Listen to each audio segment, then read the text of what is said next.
What's going on? What's going on, ladies and gentlemen? Welcome to the Successes Within Reach podcast.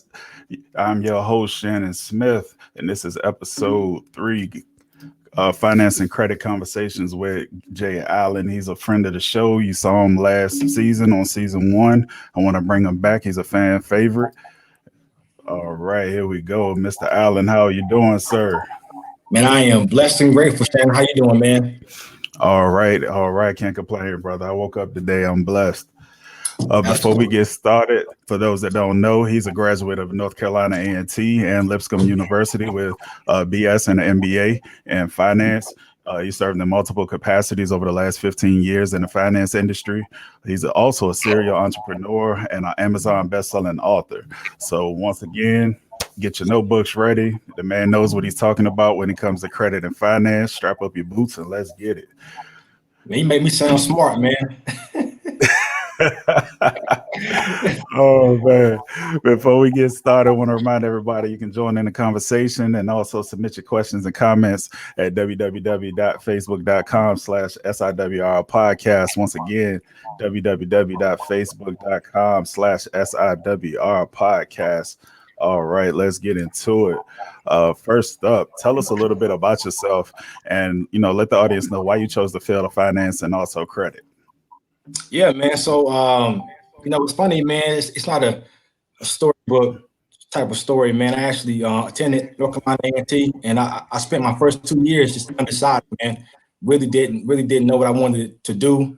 Had a lot of fun, as most people do, freshman year, sophomore year, and then I got that letter in the mail, man.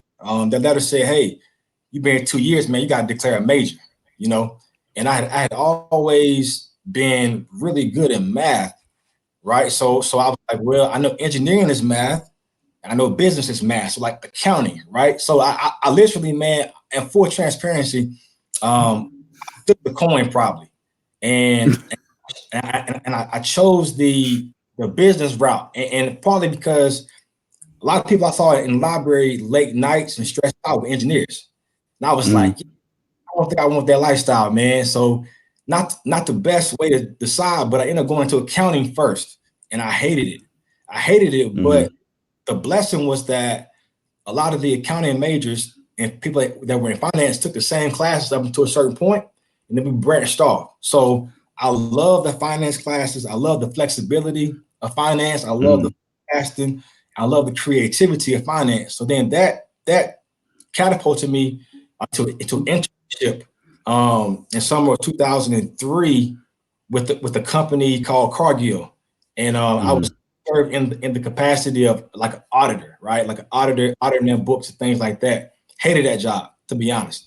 Great, great experience in corporate America, but to intern, that's what it's all about, is to figure out Mhm, what I can do, real life, right? So then I went to the following summer, I interned for Caterpillar Financial, who is like the bank of Caterpillar. We are solely responsible for the financing of the large equipment machines that we use to construct and destruct around the world. And I served in the capacity of a credit analyst, doing what's called risk management, where I'm analyzing, commercial deals and consumer deals from a minimum of mhm, $2 up until. And I fell in love with the process of understanding credit and how to put together deals and structure deals. And then I fell into another job later on with Caterpillar, where I was doing mostly consumer credit, but from an unsecured standpoint, where there's no collateral in place. So there's a lot more that you have to analyze and dig deep. And I really started to really enjoy, analyzing financial statements, analyzing credit bureaus. And between those two jobs, I probably analyzed, I guarantee you, over 1,000 reports, whether it's Oh wow. TransUnion, Equifax. And what it did for me as a consumer is that it made me want to be more tight in my finance, because I was the one responsible for telling people I approve you or I deny you. I had the final say so. And I started to really Mm, trends and what people were doing wrong in credit and doing right in credit. I just started implementing those same practices in my life. nice, nice. That's all right, man. Yeah, I had to ask that because there's so many facets to finance and especially to credit as well. So wanted to know Yeah, exactly what it was that got you into that field. yeah, All right. So this first question that we have actually comes from one of our listeners. What is the difference between a FICO score and a Vantage score? There's so many services out there nowadays, and a lot of people sign up for them for credit monitoring and then come to find out that they're actually giving you your Vantage score. And then you yeah, go to try to get a car or a big ticket item and they say they're looking at your FICO score. So, yeah, explain to our viewers what's the, difference between the two. yeah. I mean, that's a great question. It's one I talk to my clients about all the time. So I'm gonna start from a historical standpoint. FICO was first invented by two guys named Bill Fair and Earl Isaac back in like 1956, and they came together because back then people were just lending money based off of feelings. There was no structure in place. There was nothing that was standard across banks anywhere in the country. Right? They were just Mm-hmm. off of how they felt. They had their own things in place, but you can cross the street and get a whole different score for somebody else because there was no standard in place to measure someone's credit worthiness, right? So they Mm-hmm. created together FICO, which stands for Fair Isaac Credit Company, right? Mm-hmm. Several variations with FICO that are out there now. I think there are current 28 versions of FICO, FICO 2, FICO 8, FICO 9, FICO 10 just came out, FICO 10T just came out as well last year. So different variations of FICO, but don't let that scare you or confuse you because the basics don't really change. The algorithm does a little bit, but the basics remain the same. How to maximize those particular types of FICO scores. Now, Vantage came along in 2006 because FICO, as you can imagine, had a monopoly on the credit reporting business. So, how credit bureaus work? The word bureau is somewhat intimidating. We think about FBI, the Federal Bureau of Investigation, and I think when we hear credit bureau, we think government agency. Credit Mm-hmm. bureau, not government agencies at all. Credit bureaus are for-profit organizations that get paid to report your information. So they Okay. charge Bank of America, they charge Wells Fargo, they charge other people to report to them, right? So you can imagine if you're the big dog and you're the only big dog, it's game over. You can basically charge Mm-hmm. and charge, and you control that market. So Vantage came into play. Here's what kind of cool that I didn't know this until like last year. Experian, TransUnion, and Equifax came together to create Vantage Score, and their Okay. purpose was to compete with and overtake FICO as the leading reporting agency for credit bureaus. FICO, Vantage Score 1 came out in 2006. Vantage Score 2.0 came out in 2010. And then Vantage Score 3 came out after that. So like Credit Karma or Credit Sesame, a lot of them right now are using Vantage Score 3.0. That's like the latest version of Vantage Score. Mm-hmm. For more information about Vantage Score, if you want to dig into it even more, you can always go to VantageScore.com. And it breaks down for you, in particular, what's in a Vantage Score. So from a mathematical standpoint, I think maybe it was like high school, maybe even middle school, where we were looking at weighted averages. We did math, right? Maybe it was calculus, maybe it was algebra. I can't really remember. FICO and Vantage are both just algorithms. They're math problems and they're proprietary. So you know what goes into them, but you don't really know the behind the scenes in terms of the intricate details. It's trade, Mm-hmm. it's all secret, right? But for mathematical visualization, I'm gonna break it down for you like this, and why it's often different between FICO and Vantage. So for FICO, payment history is 35% of FICO score. Credit card utilization is 30% of FICO score. Length of credit history is 15% of FICO score. And then new credit and credit mix. So different types of credit are 10% of your FICO score. That's Okay. 100%. So the Vantage score, new credit is 30%, right? Payment history is 28%. Credit card utilization is 23%. So even those top three already you can kind of see that there's a major change. Now, the other three are size of balance, length of history, and available credit, which amount for the remaining 19% to make it 100%. But just even numbers being different is what's a lot of times going to make your scores different. So it's critical that when you do have the notion to go apply for a loan, whether it's a house loan or for a car loan, you want to always pull your FICO score. Okay. I use Credit Karma for things like credit factors, because if I have a client that needs credit repair, I say, hey, send me your credit factors. And that kind of gives me, the payment history, utilization, derogatory public records and things like that, inquiries, right? And I can tell usually off of that one screen, because it's color coded. Red is gonna be bad, yellow is caution, green is gonna be good. I can tell based off of that information if you need credit repair or not. If I have to, I will get your login information and I can log in for you and I can kind of look at more details.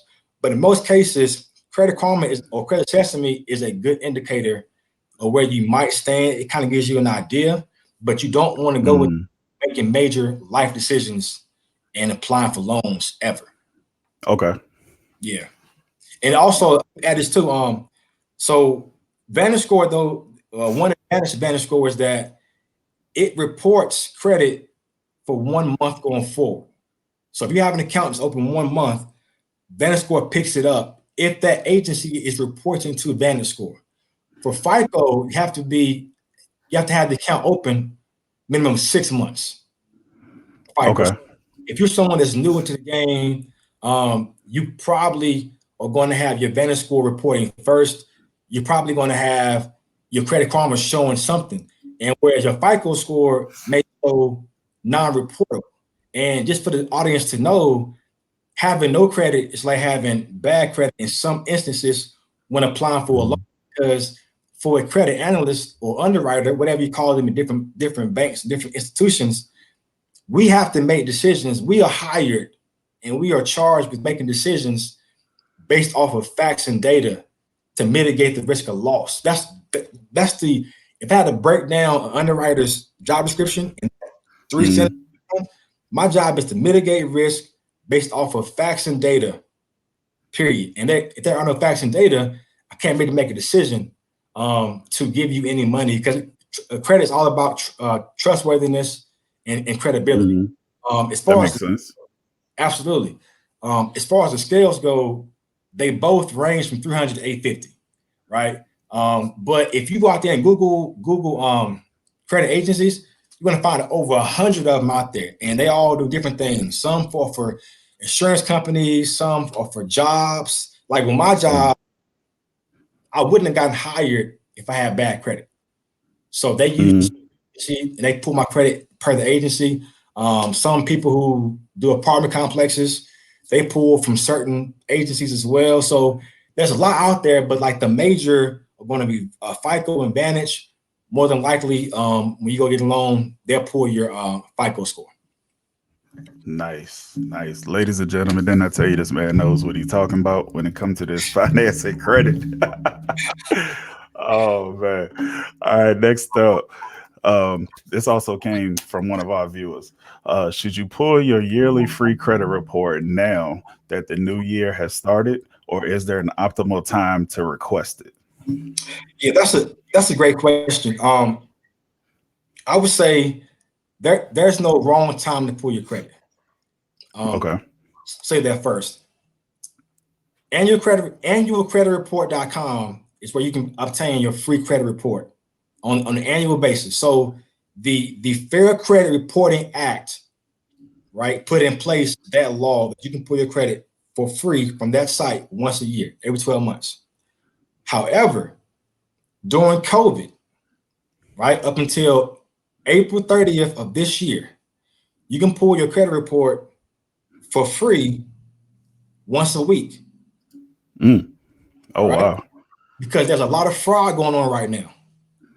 Unemployment fraud, identity theft fraud. It's just people are taking advantage right now like crazy of this whole COVID situation. So you can now pull your credit report for free annualcreditreport.com right now, and you got to log on and verify some information about your personal, verify your address and social things like that. But once up until April 30th of this year.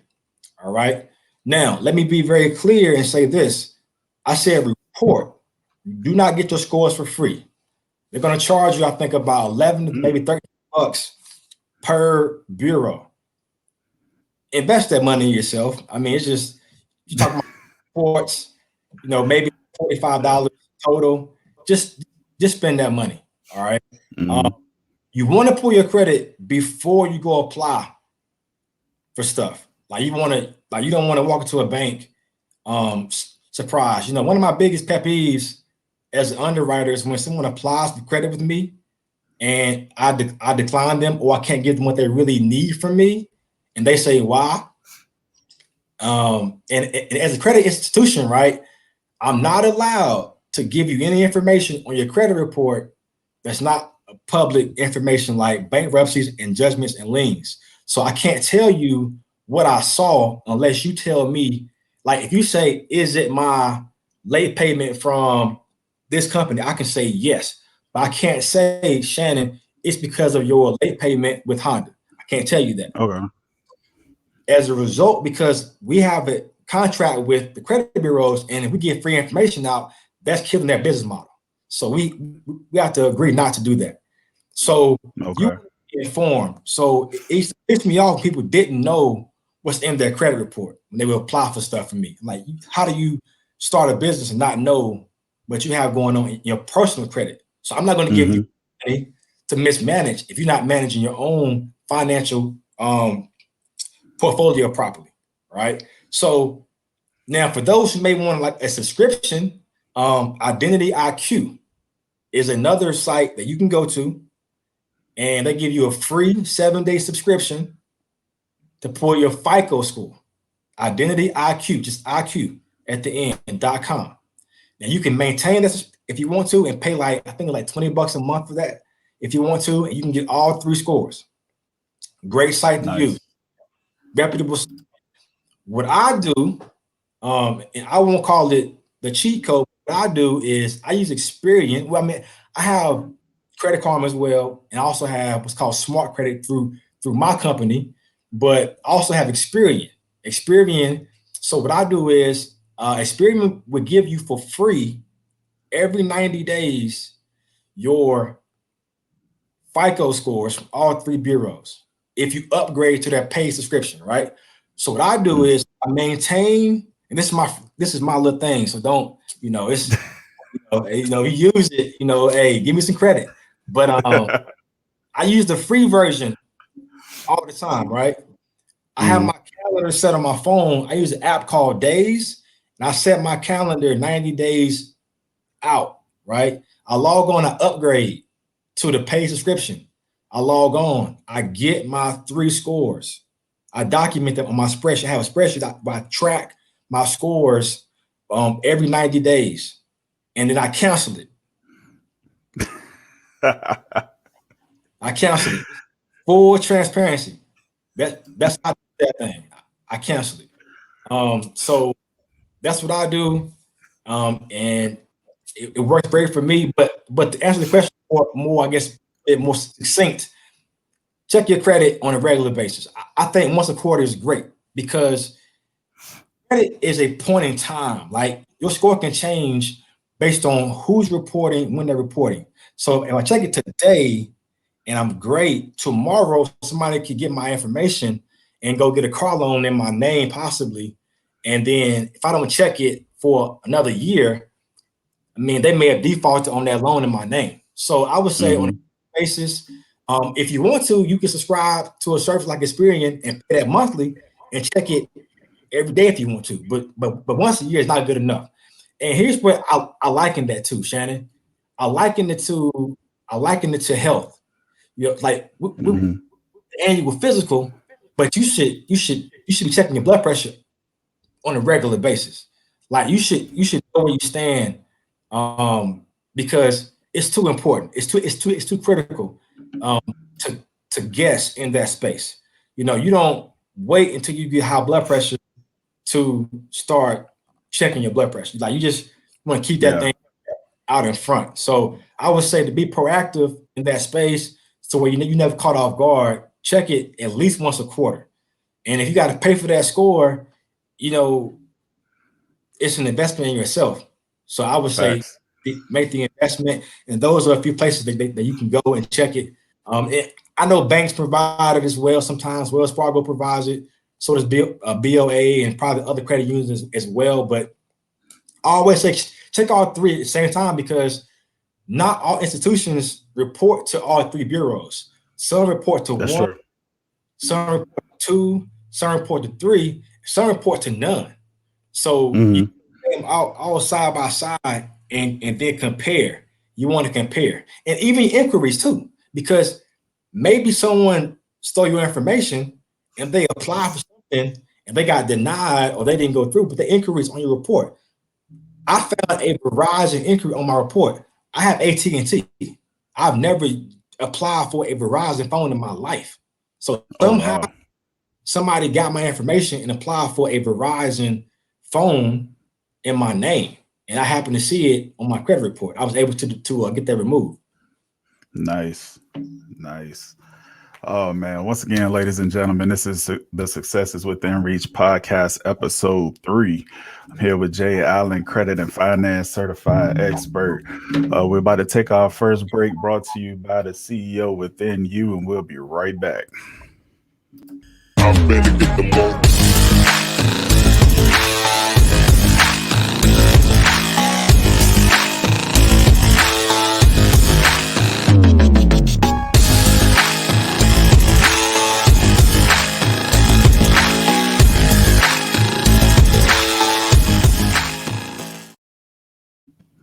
Welcome back. Welcome back. Welcome back.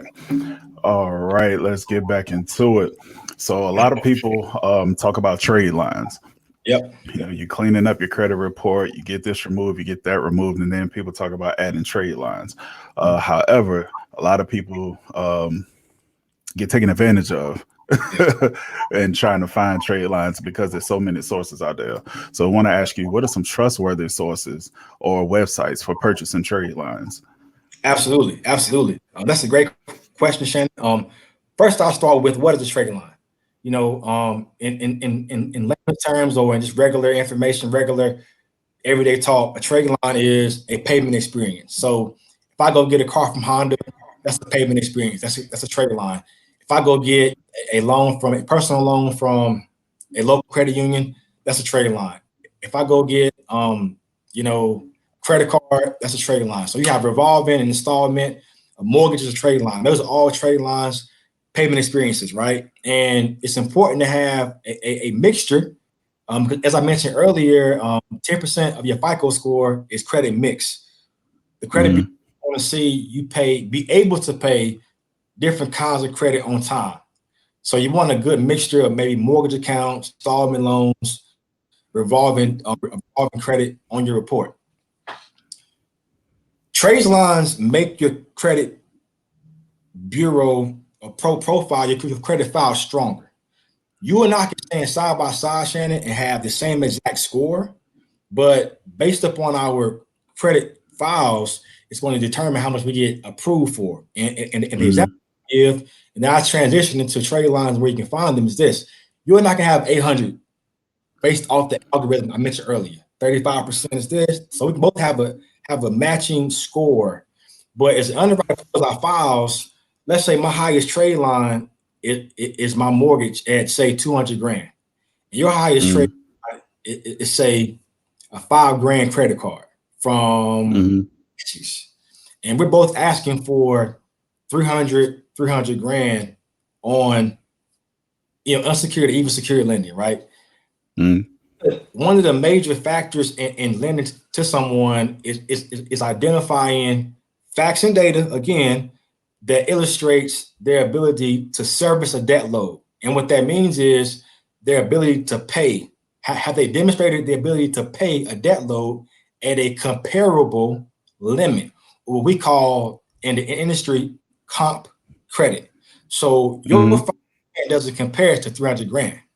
but my 200 grand trade line is going to give me more leverage because I demonstrated my ability to pay that trade line at that level on time. So Gotcha. though the scores are the same, the file is different. And people often focus on, I want an 850, I want an 800. Well, the score is great at first glance if they're doing a soft pull, but if someone's digging into your credit for a large amount of money for a house or things like that, they're going to actually pull your actual credit file. So on top of that, a lot of us piggyback up on authorized users as trade lines too, which means you're a secondary on somebody else's credit, which gives you that length of history and payment history, right? But as an underwriter, someone that digs deep, the thing with authorized user accounts from my perspective is it says AU beside that account, which means authorized user. As an analyst, I'm not going to use that trade line to base your comp credit because that's not your primary trade line. So it's imperative to identify trade lines where you can be the primary on, right, to build credibility for yourself. Authorized users, it's going to give you that bump, but you want to take the authorized user account, say it's 10 grand, right? You want to leverage that and maybe get 5 grand for yourself, pay on time on that trade line, and then leverage that 5 grand to maybe get 7 grand, and then to get 10 grand. Okay. You build on that credit house. So a good place to get trade lines that's reputable is like different kinds of trade lines. They have brokers in there as well and sellers. Is tradesupply.com. All right. Tradelinesupply.com is a reputable source where you can find trade line accounts. If you're someone in the credit industry like myself, or want to get in the industry and you have good credit and you maybe want to leverage your credit to make money, people have made careers and businesses off of selling their trade lines.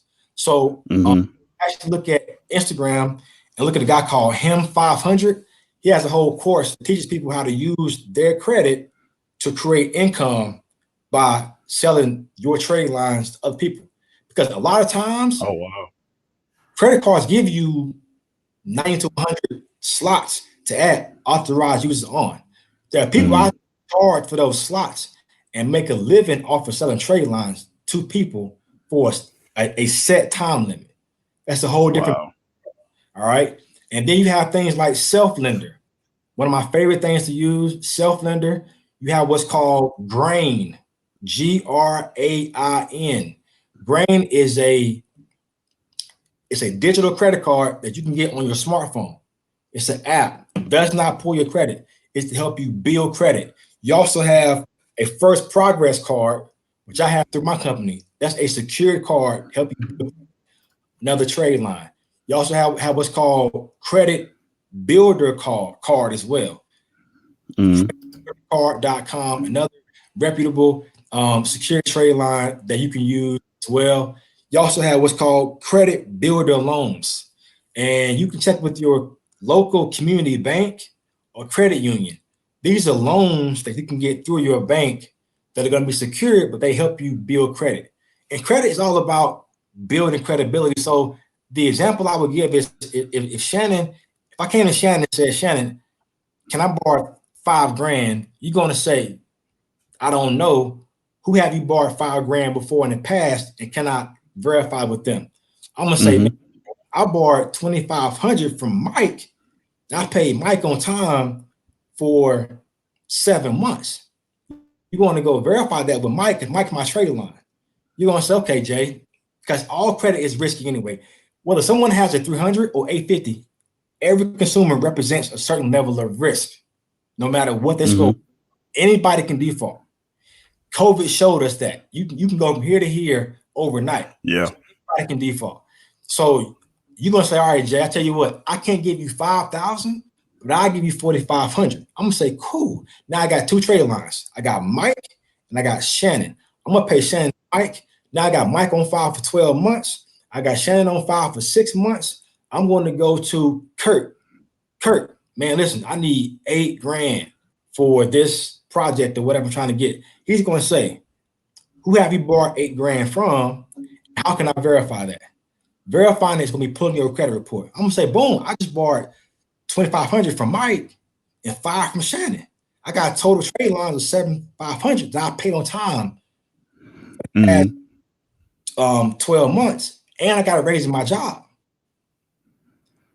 Kurt might say, you know what, man, I'm gonna give you 11,000, and he's taking a risk on me because that's more than what I asked for.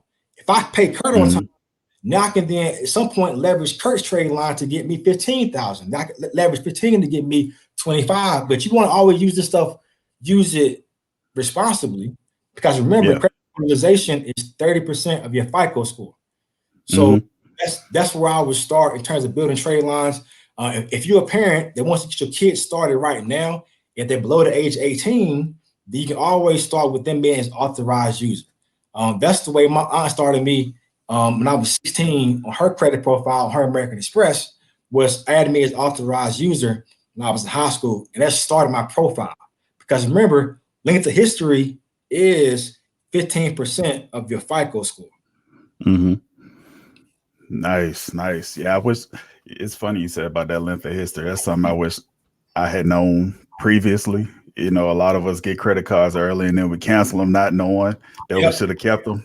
I'm gonna tell you, I used to think, right? I always thought literal. I thought if I cut a card in half, it canceled me owing the money. I literally thought that. Nah. I literally thought that when I was in college, man. Oh, I'm behind. Don't owe it no more. Man. you Nah, know, they still hit you up like, nah, I need that, bro. yeah, yeah, man, yeah. Oh man. All right, this next question again, man. I'm telling you, at the end of season one, I got so many questions from our audience that were waiting for you to come back on. This is another Cool, one. man. That's a blessing, Why man. sh- why should you dispute credit report errors in writing versus over the phone or through email? Yep, good question, man. One reason is because it creates a paper trail. So, Mhm. talk on the phone, it's recorded, but it's recorded for the benefit of the creditor, not for the consumer. Mhm. But in writing, excuse me, what you can do is you have a paper trail. When you do it online and through email, there are times when you will have to agree to waive certain rights. And one right that you may end up waiving is the right to redispute if they verify the information. Because as per the Fair Credit Reporting Act, you can redispute an item if you have new information on that particular item, that late payment or that judgment or whatever it might be. In some cases, it's small. Okay. When you go online, sometimes you're actually waiving the right to redispute in small print. So when you do it in writing, you can use a template if you want to, but use the template as a skeleton, and because now they use a actual computer. So no one's reading your letters at the credit bureau. It's a computer that goes through, right? So if they verify that it's a template that's basically a straight up internet template that you didn't edit for your purposes of your personal situation, it may be considered frivolous and get thrown out. Oh So you wow. have a paper trail in place, and you want to make sure you write the letters that's still using the legal verbiage that's out there, and you want to also include your personal situation, whether that's you were late because of COVID, you were late because maybe you were sick in the hospital. You want to include personal information because that makes the letter real, and they know that it came from a person and not just some internet template out there. And to be honest, Okay. the Federal Trade Commission has letters out there for you. The FTC.gov, if you go on their site and put in dispute credit report, they're going to give you a list of certified templates that you can use with all the legal verbiage. You can edit those to match what you need it for. Okay. Okay. All right. Yep. So kind of a follow-up to that. If you sent dispute letters but received no response, how Yep. long do you wait before contacting them either by phone or by sending a follow-up dispute letter? Yep. Yep. Good question. So the Fair Credit Reporting Act gives credit bureaus 30 days to start investigating and respond to those returns. They get a 15-day grace period. So it could be about 45 days that they get to respond to you via mail. So you might not get the letter Okay. by mail. It's about 60 days. I would give it 60 days. But what you want to do is send those letters certified mail. So when they get there, they have to sign them. So request receipt on those letters. Because what that does is Mhm. it starts the clock. Because they're getting, my company that I'm partnered with, we tripled in the amount of people that we have disputing through us now. Like from Mm. 50,000 to 150,000. Oh Then man. customers during COVID, because everyone is taking this time now. Life has slowed down for a lot of us, and people are now taking time to dispute information. So they're busy right now. But if Hmm. they do respond to you, I took a note with that too. If they don't respond to you, you can always go to the. Let me find it. It's the I took a note. It's the Consumer Finance Bureau and file a complaint with them. Okay. Yeah, yep. I have that site too. Give me 1 second, man. I had it written down. Yep, here it is. So they call the Consumer Financial Protection Bureau, the CFPB. You go to consumerfinance.gov/complaint, and they're Hmm. responsible for basically taking action on your behalf as a government agency for the consumer. They are in place to protect our rights. So they would then apply pressure on the credit bureaus directly to respond to your letters if they haven't responded in a timely manner. And if not, then they got to remove the stuff. It has to be verified to the penny, the address has to be all verified properly as per the Fair Credit Reporting Act. Nice. Oh man, that's what's up. I've never even heard of that one myself. Just looking at some of the comments from my audience earlier, Mike said, "Is there a donate button?" And now we got Lakia said, "I feel like I should be making a donation for all the gems being dropped tonight." Man, it's a blessing, man, a pleasure, man. And just for a second, man, I just want to say it's a blessing to have the platform and to be invited back over and over again. So I want to just thank Shannon for having the vision for the platform and then seeing enough value in myself to bring me on. So I really appreciate the opportunity. Oh, no doubt. I appreciate it, brother. I appreciate it. All right. Once again, ladies and gentlemen, this is the Successes Within Reach podcast, episode 3, Finance and Credit Conversations with Jay Allen. We're going to take our second break and we'll be right back. This break is brought to you by Breakthrough Kings. Breakthrough.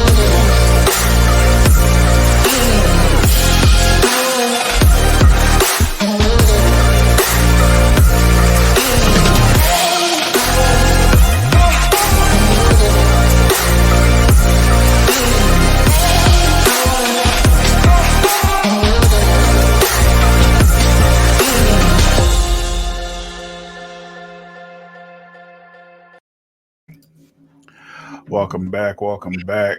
Once again, want to remind everybody you can join in the conversation and submit your questions and comments at www.facebook.com/SIWR podcast. One more time, www.facebook.com/SIWR podcast. And you can catch this podcast and all the others from season 2 and season 1 on Saturdays on Anchor, on Spotify, Apple Podcasts, Stitcher, Google Podcasts, and now we're also on Radio Public.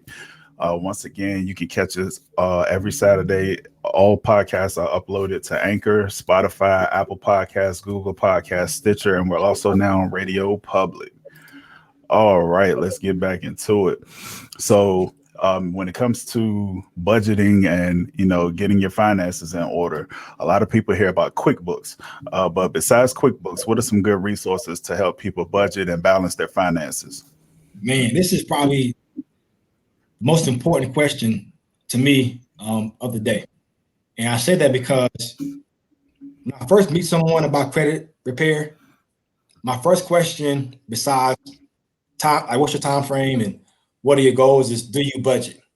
And Mm-hmm. unfortunately, most people I talk to don't budget, and they Mm-hmm. will either the discipline there to do it, or either like tools or resources to even know where to find them. it's 2021. So not having resources Mm-hmm. to me is really out of the that's null and void. Like our parents could have said that, our grandparents definitely could have said that, Yeah. but we didn't say that. We are drowning in resources, and that's just out of the question. QuickBooks is good, especially if you have a small business.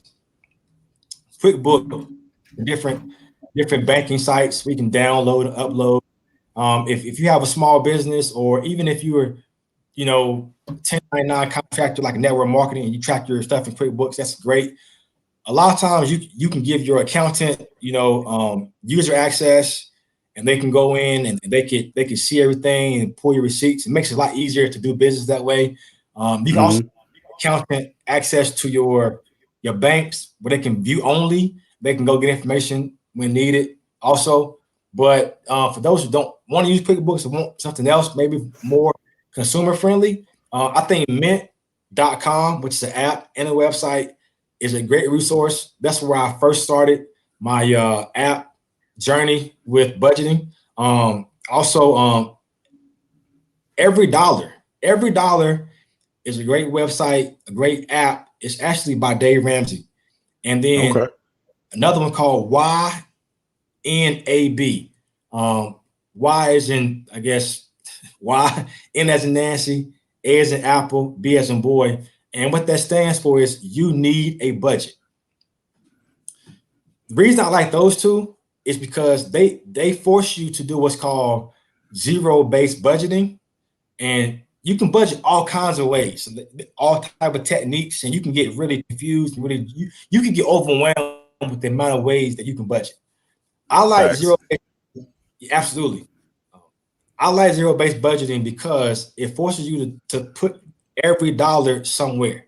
So if you say you have, say you get paid 5 grand a month for even round numbers, and your bills account to 3,500. Well, you got that extra money is there. If you don't tell it where to go, you're going to end up not knowing where it went. With Mm-hmm. you got two options. You can tell it where to go, or it tells you where to go. And you look up and you break a 20, and then it's gone. Break a 20, then it's gone. And before you know it, those become hundreds become that extra money that you had left over, and now it's gone. With zero based, Mm-hmm. it forces you to put all your money somewhere, to assign to a category, whether there's savings, whether there's tithing somewhere in there with the extra money, whether it's a vacation fund, whether it's Christmas fund. So basically, there's no dollar and cent that's left out there just hanging like an extra money laying around. That money is going to assign each dollar to a location. So there is no extra money laying around. Another one I just learned about recently is Honeydew. Honeydew, Mm-hmm. Honeydue, is a partnership. So, like, if you're married and you want to budget with your spouse or your significant other, and it's a tandem way that you all can budget for the household together. If you all share accounts, Oh, okay. do it that way as well. And then you have two more called Personal Capital and then Pocket Guard. And then all these have their own niches, right? So some are going to track spending and offer identity theft protection and credit monitoring and things like that. Some you can set spending limits on. So say you want to have a eat out category for restaurants in your budget on Mint. And you want to say, all right, I want to, when I get to $200 eating out, I want them to text me or email me an alert. That's possible as well. But what I use personally is good old Excel in Microsoft. And what I did, this is my personal decision, is I hired a budgeting coach. Um, Hired a budgeting coach, and she took all my information from me, my pay stubs, my income from different places, my expenses, Mm-hmm. my insurance, anything that came out of my account, into my account, she wanted to know about it. Taxes on my car, um, anything I had coming out on a quarterly basis, like my car insurance comes out biannual. She wanted to know all that. She built me a customized spreadsheet for me that I use, that's what's up. where I house all my information. We walked through it as an intro together, and then we went through it again so I could do it by myself, and then she could show me where I may have went wrong. And now every month, every week, I sit down, I design time, I cut out time in my calendar to go over my budget, and I go in and I can automate, update what's been paid, I can update what's still owed and things like that. Always tracking it. If you want to go a step further in the tracking category, what I would tell people to do, especially those who think they may want to own a business one day, I would go as far as starting to track your assets and your liabilities as well. So it represents what will be called, for a company perspective, income statement, revenue minus expenses. Your tracking your asset liabilities is going to show you what your net worth is, where your assets are, and what your liabilities are. Not only that, it's going to help you be in the mindset of, when you make purchases now, like, dang, is that an asset or is that a liability? And then you start thinking different. You start conditioning your mind to think like an Apple, to think like a Microsoft, to think like a Tesla. Think about yourself as a business. Your bank account represents what's called your cash flow statement. So most companies in their financial statements are going to have a statement of cash flows, they're going to have an income statement, and they're going to have a balance sheet. You as a consumer you can have all three as well, and operate in the same manner.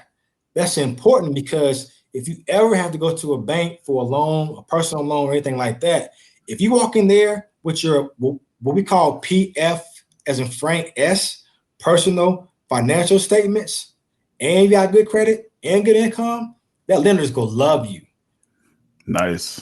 The easier you make my job, the more money I'm probably going to give you as an underwriter. So you're going to be over prepared. And for my clients, credit repair, my goal is to prepare them to go see somebody just like me. So when you sit down with someone, you know what to say, how to say it, and you are overly prepared for the conversation. It's not much they can ask you to where you're going to be confused and not know in your own situation. So those are a few apps that I would recommend people using. But if you're old school, Excel is a great tool. If you want to do that, that's what I use personally. And on top of that, none of this stuff works if you don't work. So I don't care what app you use. I don't care how many coaches you hire. If you're not willing to do the work yourself, it doesn't matter. It's like having a personal trainer and then coming home and eating cookies all night long. It's to negate the benefit of what you're actually investing in. And is it tedious? Yes. Do I always enjoy it? No. But my mentor taught me to think about things differently. He said, instead of saying, dang, I don't feel like doing my budget, you flip it and you say, don't I deserve financial peace? Don't I deserve financial well-being? Don't I love me enough to be financially literate and astute enough to have peace? Because I read a study that said 80% of doctors' visits are stress related. The majority of stress in our lives come from money. Now, what I hear is money, doctor's visits. I take out that middle part, right? Money, stress, doctor's visits, right? So by being proactive in your finances and planning and being financially literate and financially disciplined and emotionally intelligent, you can save yourself a lot of stress, which could possibly save your health long term. And it is a process, right? It took me a long time. I got some stories we can talk about a different time about where I've messed money up and blown money and did dumb things with money. So I'm here to share the value from my experiences. The one thing I would say to take away from this is, in this process, be patient with yourself. Speak to yourself and think about it this way. This is a renovation. This is a renewing of your mind. Renovation is a critical word because when you think about renovation, if you're renovating the house, you know that's not going to be it's not going to be a month process. So Mm-hmm. about the word renovation, you're renovating your finances.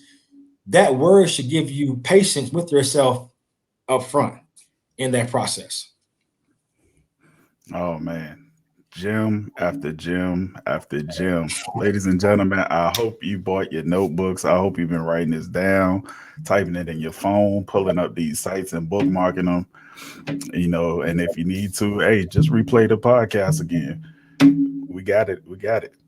All right. As we get ready to wrap up, I want to ask you, what are some winter reading suggestions that you have for our audience to improve their credit knowledge? Everybody's at home. We downloading ebooks. We downloading books on our tablets, iPads, on our cell phones. So, what are some good books that we could check out to improve our credit knowledge?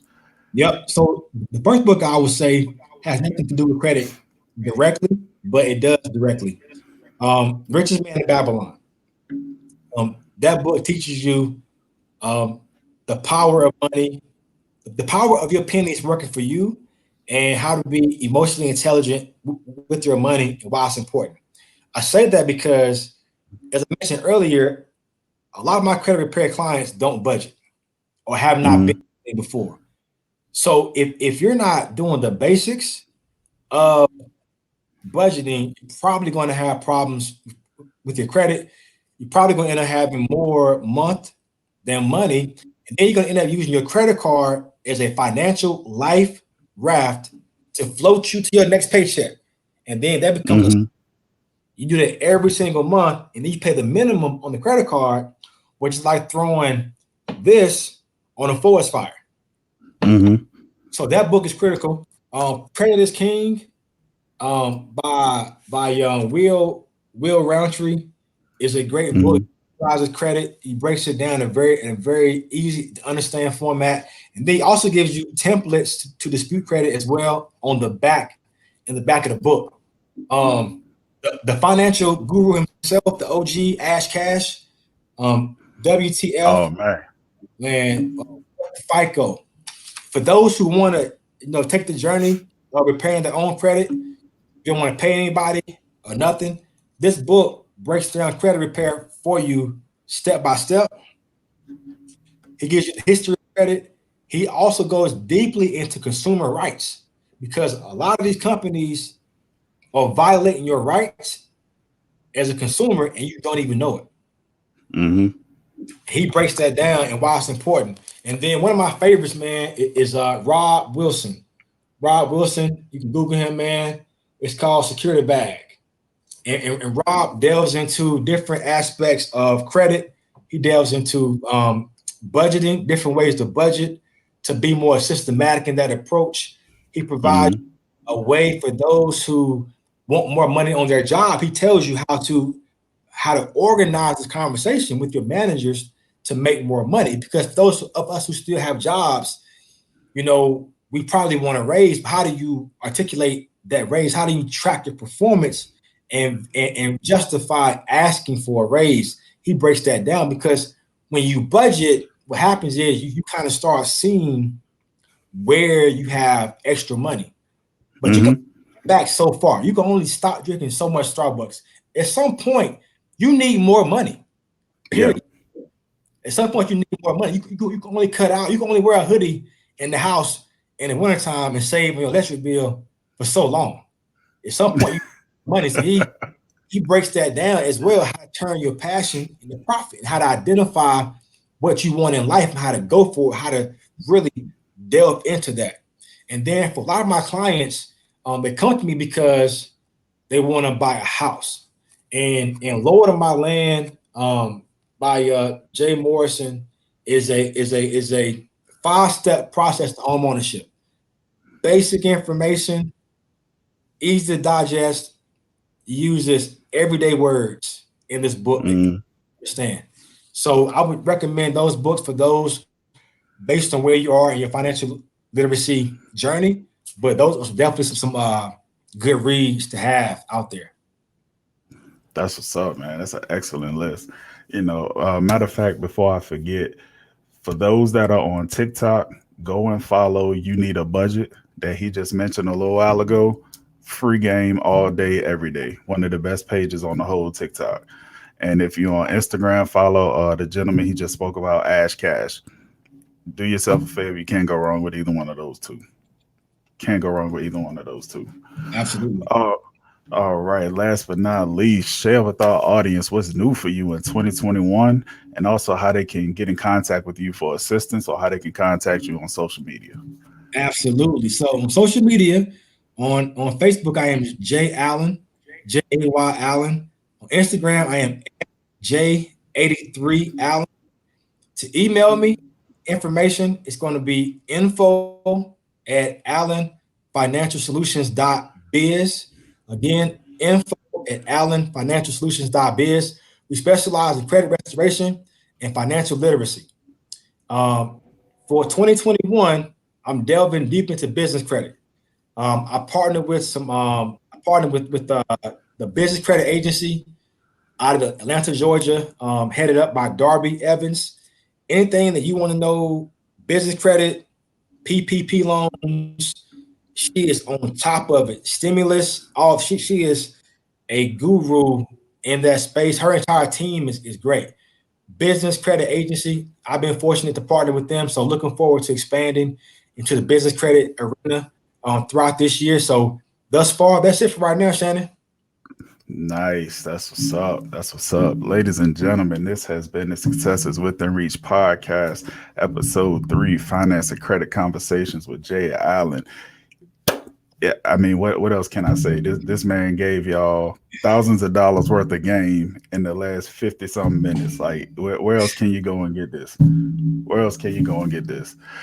For those that have been following season 2, you know that this season I'm gonna do something a little bit different to end the show.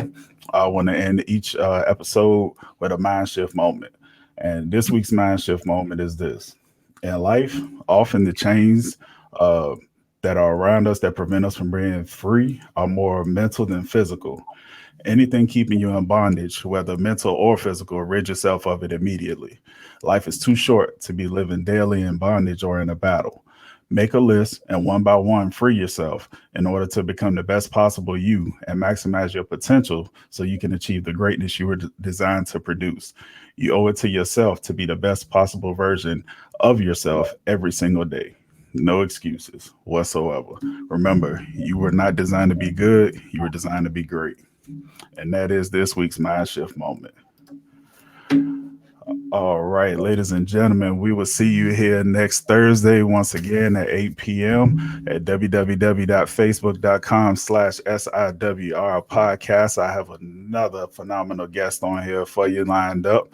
And as always, remember on Saturdays, this podcast will be uploaded to Anchor, Spotify, Apple Podcasts, Stitcher, RadioPublic, and Google Podcasts. And with that, we say good night and be blessed. Be blessed.